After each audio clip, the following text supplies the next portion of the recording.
Nous allons parler aujourd'hui du véritable ministère et si vous êtes serviteur de Dieu, ce message est pour vous encourager, pour vous instruire, pour vous amener plus loin peut-être.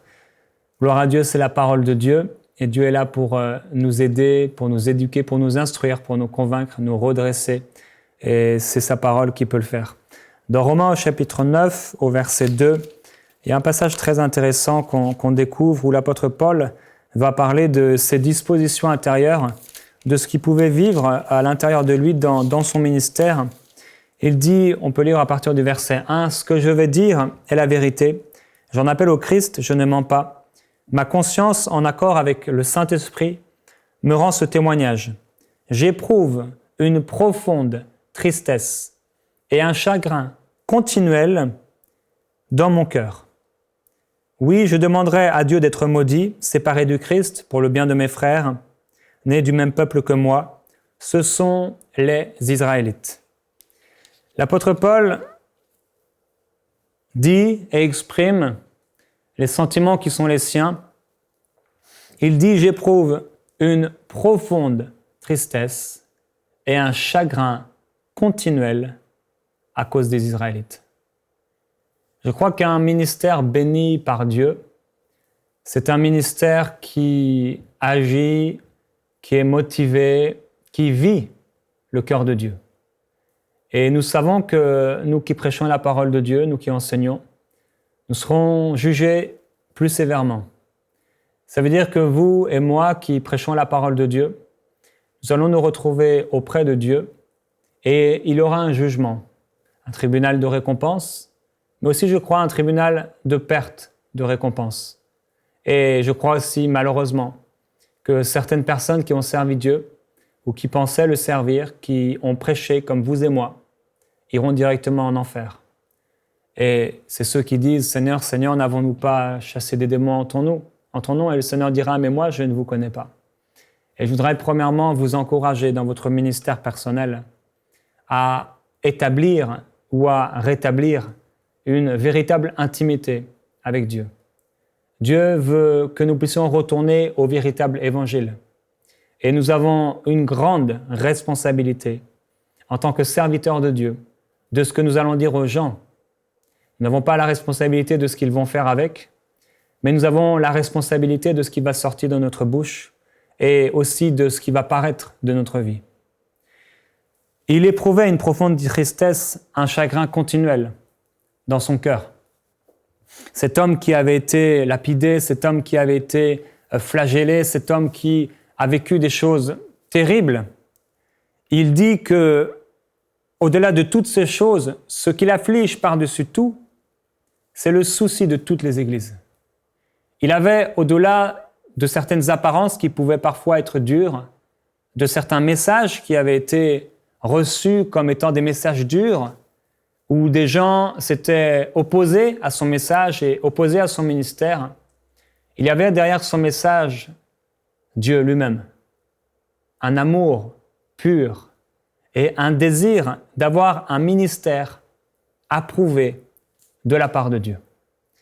Et nous aurons à rendre des comptes à Dieu de ce que nous avons dit, de ce que nous avons prêché. Nous aurons à rendre des comptes devant Dieu, vous et moi, peut-être aujourd'hui, peut-être demain, peut-être dans quelques années, dans quelques mois, dans quelques semaines. Des choses que nous avons prêchées. Et nous serons jugés plus sévèrement. L'apôtre Paul éprouve une tristesse continuelle. À l'intérieur de lui, c'est comme s'il y avait un cœur qui battait à cause des Israélites qui sont perdus. Il ira même jusqu'à dire, comme Moïse qui a dit « Mais Seigneur, si tu ne vas pas avec nous, Seigneur, si tu ne le fais pas, enlève mon nom de ton livre. » Et il dira, Paul, je préférerais moi-même être maudit à cause de mes frères dans la chair. Je crois qu'en tant que ministre de l'Évangile, en tant que pasteur, si vous êtes pasteur, beaucoup de pasteurs et beaucoup d'églises ne sont pas en train de faire ce que Dieu voudrait. Si je vous posais la question, et je la pose parfois dans certaines églises, quel est le plus grand mandat, le plus grand commandement que Dieu nous ait laissé, que le Seigneur Jésus nous ait laissé juste avant son départ, nous savons que le plus grand, c'est d'aimer Dieu. Mais le plus grand commandement qu'il nous a laissé avant son départ, il nous a dit d'aller et d'annoncer la bonne nouvelle à tous. C'est le plus grand mandat. C'est le plus grand appel qu'il nous a laissé. J'ai eu différents pasteurs et aucun d'eux ne m'a appris à annoncer la bonne nouvelle de l'Évangile. Aucun d'eux ne m'a montré réellement l'importance d'annoncer l'Évangile. Et je voudrais vous encourager en tant que pasteur à prêcher sur l'annonce de l'Évangile. Je voudrais vous encourager à motiver les croyants que Dieu a mis sous, en partie, votre responsabilité. Les motiver à accomplir la parole de l'Éternel, à accomplir le commandement du Seigneur Jésus-Christ, d'aller annoncer la bonne nouvelle. On dit qu'on regarde Jésus, on dit que c'est notre modèle. Mais que faisait Jésus dans les évangiles? Il passait son temps à faire du bien. Il guérissait les malades. Il annonçait une bonne nouvelle, entre autres aux pauvres. Il faisait du bien. Et si nous voulons lui ressembler, alors nous devrions faire la même chose. On devrait retrouver les pasteurs en train d'annoncer l'évangile dans les rues. On devrait retrouver ceux qui sont derrière les pupitres en train de prêcher dans les rues et de parler de Jésus. Aujourd'hui, il y a très peu de pasteurs qui peuvent me dire qu'ils parlent de Jésus dans les métros, dans les transports, là où ils se trouvent, parce qu'ils passent à côté de cet appel.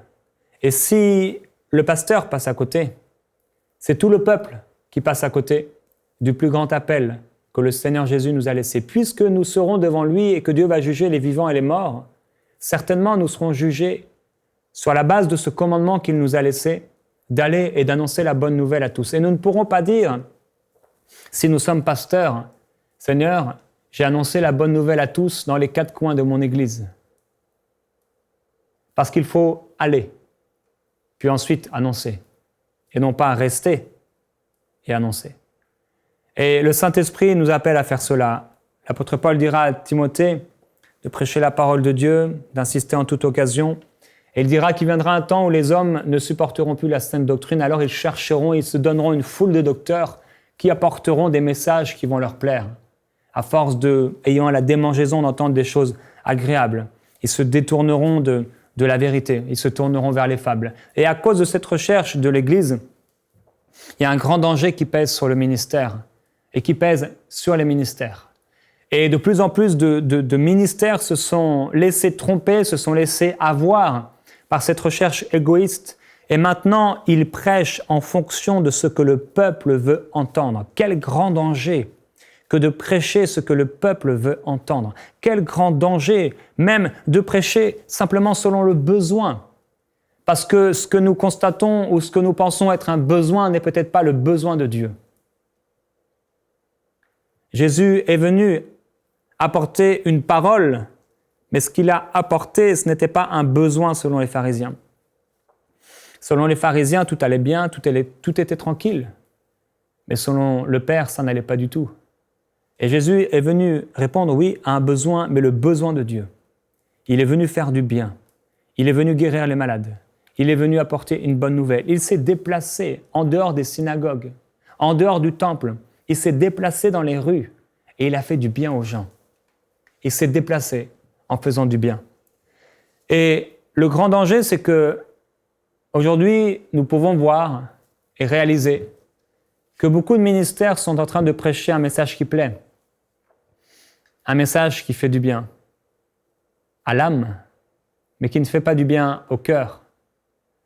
Et c'est très dangereux, très dangereux.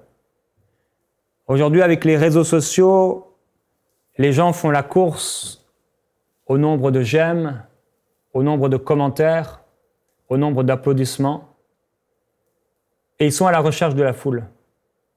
Et on voit que ce n'était pas du tout quelque chose qui se trouvait dans la vie de Jésus. Nous pouvons voir que des gens parfois cherchaient Jésus, mais lui se retirait dans les déserts pour prier, ou il se retirait dans tel et tel lieu pour prier. Imaginez que vous ayez l'onction de Jésus. Vous pouvez guérir tous les malades, là où il y a un peu de foi. J'imagine que beaucoup d'entre nous, on serait en train de vouloir aller auprès des gens.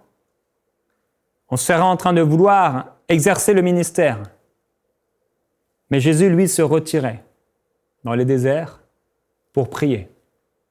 Sa pensée, sa mentalité, sa façon d'exercer le ministère est tellement différente que ce qu'on peut voir à droite et à gauche. Et je veux vraiment vous encourager à veiller et à faire attention, à ne pas rechercher la faveur des hommes, mais à continuer dans vos messages, dans vos prédications, à rechercher la faveur de Dieu. Parce que beaucoup de prédicateurs, lorsqu'ils se trouveront devant Dieu, auront à rougir et ils trembleront parce qu'ils n'ont pas agi selon la parole de l'Éternel. Et c'est un grand danger pour nous que d'avoir tous ces prédicateurs, toute cette soif, cet égoïsme qui est là dans l'Église, parce que notre cœur pourrait être attiré vers la recherche de l'approbation des hommes, et nous pourrions être poussés à chercher dans la parole de Dieu des choses qui répondront à ce que les hommes appellent un besoin, mais qui n'est pas forcément le besoin de Dieu. Dieu cherche des ministères qui prêchent sa parole. Le « ainsi parle l'Éternel ». Dieu cherche des hommes qui ne sont pas comme le sacrificateur Élie, dont la vue avait baissé et qui ne pouvait presque plus voir parce qu'il avait accepté le compromis dans son ministère. Mais il appelle des hommes qui, comme Samuel, qui pourtant ne connaissaient pas bien l'Éternel, ils ne connaissaient pas l'Éternel, sont prêts à écouter et sont prêts à obéir. Vaut mieux une personne qui ne connaît pas encore l'Éternel, mais qui est prêt à obéir à Dieu et qui va lui obéir demain, plutôt qu'un homme qui connaît l'Éternel, mais qui méprise Dieu et qui déshonore Dieu dans ses messages. Mieux vaut quelqu'un qui a un cœur pour Dieu et qui a peut-être peu à dire que quelqu'un qui a beaucoup de choses à dire, mais dont le cœur est éloigné de Dieu. Et le véritable ministère, c'est un ministère qui prêche toute la parole de Dieu. C'est un ministère qui est fondé dans l'amour et qui n'est pas à la recherche de l'approbation des hommes. Il faut veiller, il faut faire attention.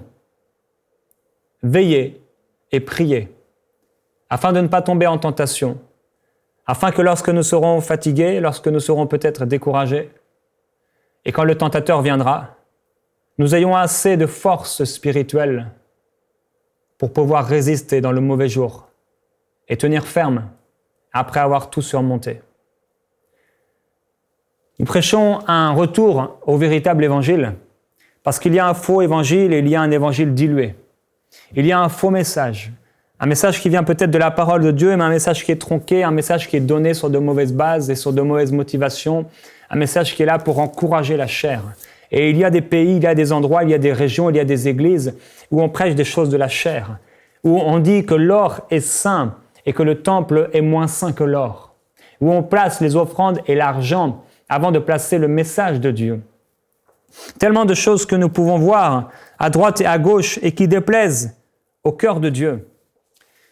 Et dans Matthieu, au chapitre 23, Jésus va dire, s'adressant à la foule et à ses disciples, il dit « Les spécialistes de la loi et la loi sont chargés d'enseigner la loi transmise par Moïse. Faites donc tout ce qu'ils vous disent et réglez votre conduite sur leur enseignement, mais gardez-vous de prendre modèle sur leurs actes, car ils parlent d'une manière et ils agissent d'une autre.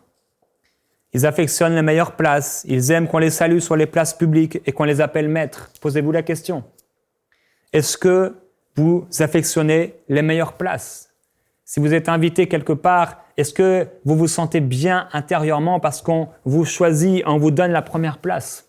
Est-ce que vous mettez le plus beau des costumes pour paraître bien devant les gens? Qu'est-ce qui vous nourrit? Il y a des choses qui se passent, il y a des commentaires qui sont ajoutés sur Internet, il y a des statuts qui sont ajoutés, il y a des photos qui sont mises simplement et sont mises par les ministères ou des messages qui sont donnés simplement pour faire plaisir aux gens, simplement pour apporter de l'honneur au ministère. Et c'est le ministère lui-même qui cherche ces choses. C'est tellement dangereux. Tellement dangereux.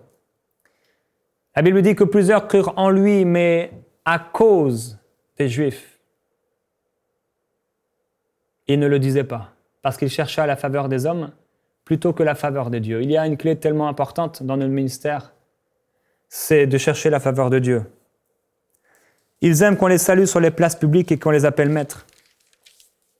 Il y a des gens qui se placent dans certaines situations, mais dans le cœur de Jésus, dans le cœur de Dieu, le véritable serviteur, le véritable ministère, c'est celui qui sert, c'est celui qui s'abaisse.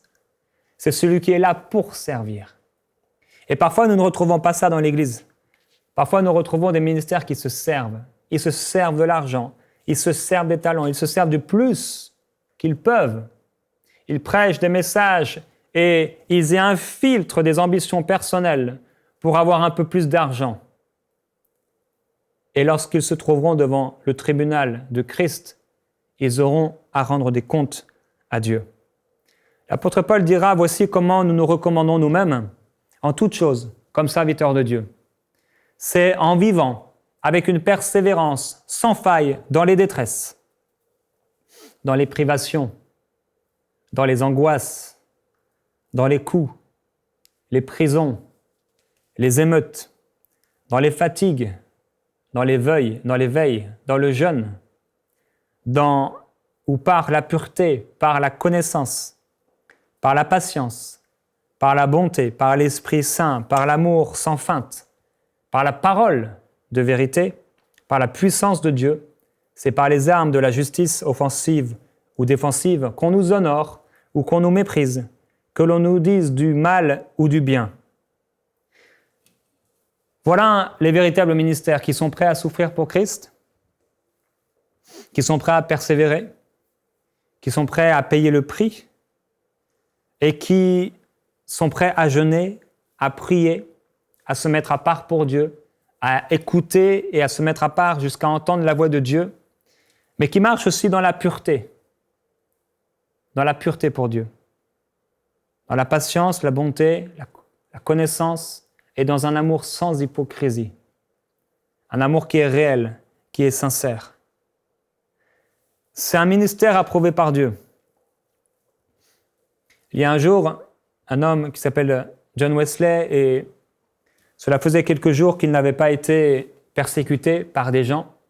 Et il dit, Seigneur, c'est pas normal, ça fait plusieurs jours que je n'ai pas été persécuté ou rejeté. Ce n'est pas normal. Et il s'est mis à genoux et il a prié.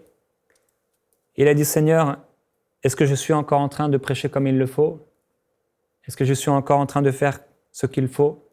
Et à ce moment-là, il y a un homme qui est venu et qui lui a jeté une pierre sur le visage.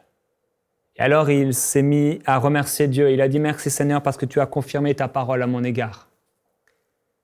La Bible nous dit que si nous servons Dieu, nous serons persécutés.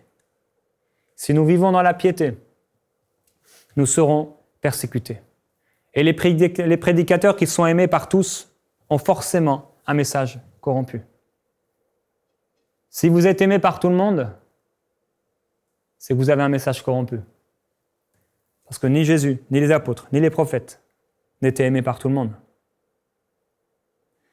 Et il faut veiller à ne pas chercher la foule. Combien se perdent dans une recherche effrénée, constante, de la faveur des hommes. Ils cherchent le monde. Ils cherchent les gens, toujours plus de gens dans l'Église. Toujours plus de gens à suivre leur ministère. Et on les voit beaucoup trop. On les voit beaucoup trop. Jésus dit dans Jean chapitre 5 au verset 41, « Je ne reçois pas ma gloire des hommes. Mais je vous connais, vous n'avez pas l'amour de Dieu en vous. Je suis venu au nom de mon Père et vous ne me recevez pas. Si un autre vient en son propre nom, vous le recevrez. Comment pouvez-vous croire, vous qui recevez votre gloire les uns des autres et qui ne recherchez pas la gloire qui vient de Dieu seul ?» C'est aussi un danger dans le ministère de rechercher la gloire des uns des autres. Tu m'invites, je t'invite, je dis du bien de toi, tu dis du bien de moi. Et on est comme ça en train de chercher la gloire les uns et des autres et la faveur les uns et des autres et on reçoit la gloire des uns et des autres et on prêche selon ce que les autres veulent entendre, selon ce que les autres veulent écouter et je vais changer mon message parce que sinon je ne serai pas accepté dans telle église et je vais changer le message que Dieu me donne pour pouvoir simplement me faire à la maison et ce n'est pas des choses qui sont approuvées de Dieu. Quand Jésus était là dans la synagogue, quand il était dans le temple, il n'était pas en train de se mouler selon le temple et selon la maison. Pourtant, il y avait des gens dans ce temple qui servaient le Seigneur. Anne était là, elle servait Dieu. Mais il n'a pas formé son message et son ministère à cause des gens qui étaient dans ce temple et à cause même de certaines personnes qui l'avaient invité. Il y a cet homme qui est là, il l'invite dans sa maison, ce pharisien, et dans sa maison, Jésus prêche le véritable évangile. Il prêche la sainteté. Il prêche contre le péché. Il est pur. Il est sans faille, inattaquable. Un message pur, un message sincère, un message qui n'est pas en train de rechercher la gloire et l'approbation des gens. Tellement de ministères passent à côté d'une puissante onction, d'un puissant réveil et d'une puissante visitation, parce qu'ils ne réalisent pas qu'ils se sont empêchés de dire le « Ainsi parle l'Éternel ». Ils se sont empêchés de prêcher le véritable message de Dieu. Ils se sont empêchés de faire certaines choses ou de dire certaines choses parce qu'ils voulaient être approuvés, parce qu'ils voulaient être invités à nouveau ou parce qu'ils ne voulaient pas perdre des gens de leur Église. Alors ils se sont formés une sorte de veau d'or qui serait accepté par le peuple, qui serait accepté par les chrétiens. Et on l'a appelé l'Éternel. On l'a appelé Dieu. On l'a appelé celui qui nous avait fait sortir de l'Égypte. Malheureusement, ce n'est pas lui. C'est un tas d'or que Dieu nous avait donné pour nous bénir, que nous avons transformé en malédiction. Alors nous devons veiller, nous devons faire attention. Et si nous sommes réellement remplis du Saint-Esprit, si nous sommes réellement approuvés par Dieu, ce ne sera pas possible pour nous de se réjouir et de nous nourrir du mensonge, de nous nourrir de l'applaudissement des foules. On ne sera pas nourri de l'approbation de l'homme. On ne sera pas nourri des vanités ministérielles. Il y a des motivations qui sont, chez certains ministères, qui sont impures. Et Dieu les appelle à une chose, à gémir, à l'approche de ces choses. Dieu les appelle à changer de disposition intérieure. Il y a des ministères qui prêchent pour l'argent, c'est peut-être vous. Vous prêchez pour avoir un peu d'argent, vous prêchez pour être aimé, vous prêchez parce que c'est votre travail. Et le plus grand des commandements, il a dit « Tu aimeras le Seigneur ton Dieu ». La façon dont on exerce le ministère, la façon dont on prêche,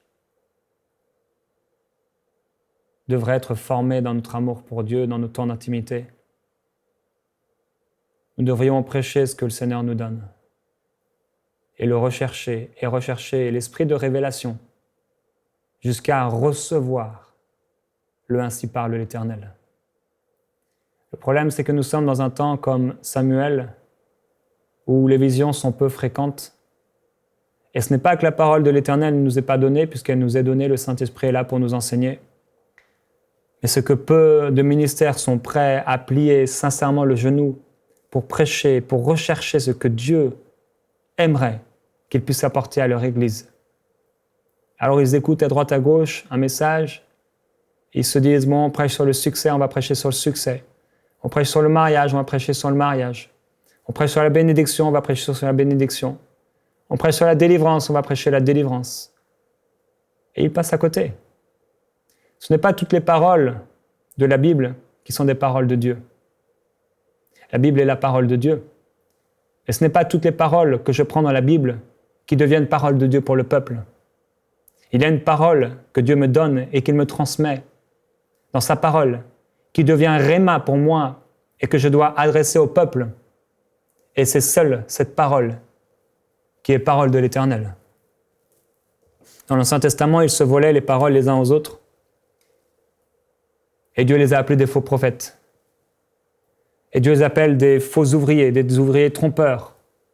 Certains sont déguisés. Et certains ont de mauvaises motivations.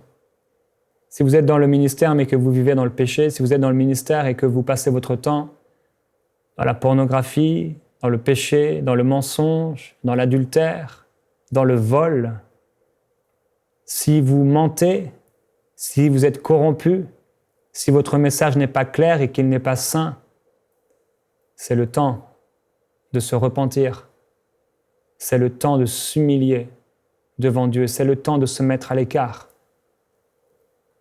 C'est le temps d'aller sur la montagne ou dans le désert pour prier un moment, pour veiller et prier jusqu'à ce que le feu tombe à nouveau, jusqu'à ce que le Saint-Esprit souffle à nouveau sur vous. Dieu veut parler et le ainsi parle l'Éternel, c'est encore pour aujourd'hui. Dieu veut parler à travers les églises. Aujourd'hui, dans les groupes de louanges, dans les églises, nous pouvons voir des copies, des pâles imitations. Un groupe connu sort un chant. Et voici qu'on voit ce chant dans toutes les églises du monde. C'est bien si c'est inspiré par Dieu. Mais je crois qu'à cause de cela, des groupes de louanges, et à cause d'une fausse perception, Dieu voulait leur inspirer des chants qui étaient propres à la maison, et ces chants ne seront jamais donnés, parce qu'ils sont dans des copies et dans une pâle imitation de quelque chose qu'ils ont trouvé bien. Et dans le ministère, parfois, ce sont des pâles imitations, des choses qu'on a vues ailleurs, alors que Dieu voulait donner un message clair et radical au peuple. Si nous avons le « Ainsi parle l'Éternel », nous aurons le succès.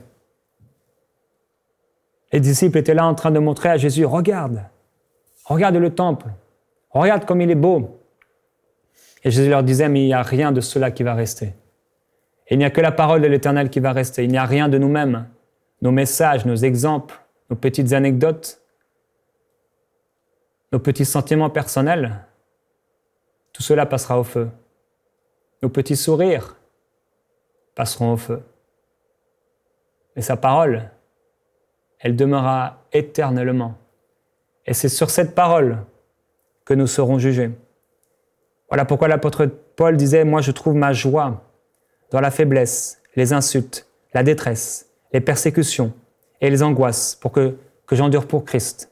Car c'est lorsque je suis faible que je suis réellement fort. » Mais beaucoup, quand ils sont un peu critiqués, ils font demi-tour, ils changent leur message, les voilà blessés, inconsolables, gardant, repassant ces choses et ces blessures dans leur cœur comme s'il s'agissait de promesses. Ils s'aiment trop eux-mêmes, ils servent des idoles. Comme l'apôtre Paul, trouvons notre joie, non pas dans la faveur des gens, non pas dans les compliments des gens, non pas dans l'argent qu'on peut nous donner, non pas dans les compliments, dans les choses, dans l'approbation des autres ministères, mais trouvons notre joie en Christ. Trouvons notre joie dans la faiblesse, dans les insultes, dans la détresse, dans les persécutions, dans les angoisses. Trouvons notre joie dans les angoisses de la prière, dans les persécutions des gens, dans les détresses spirituelles que nous pouvons vivre parce que notre cœur est brisé et contrit, dans les insultes qu'on peut nous faire. Et lorsque nous nous sentons faibles parce que nous n'avons pas de message personnel, mais que nous nous appuyons sur Dieu, c'est alors que Dieu pourra démontrer à travers nous l'esprit et la puissance lorsque nous viendrons avec un état de faiblesse, de crainte et de grand tremblement, et que nous dirons « Seigneur, je n'ai rien à donner, mais parle, je veux entendre et dire le « Ainsi parle l'Éternel ». Je prie pour vous, que vous puissiez exercer un véritable ministère pour la gloire de Dieu, jusqu'au jour où vous et moi, nous nous trouverons devant Dieu, qui va juger notre ministère selon ses critères. Cette émission est rendue possible grâce au précieux soutien des partenaires d'Enseigne-moi Canal International. Retrouvez tous nos programmes sur enseigne-moi.com.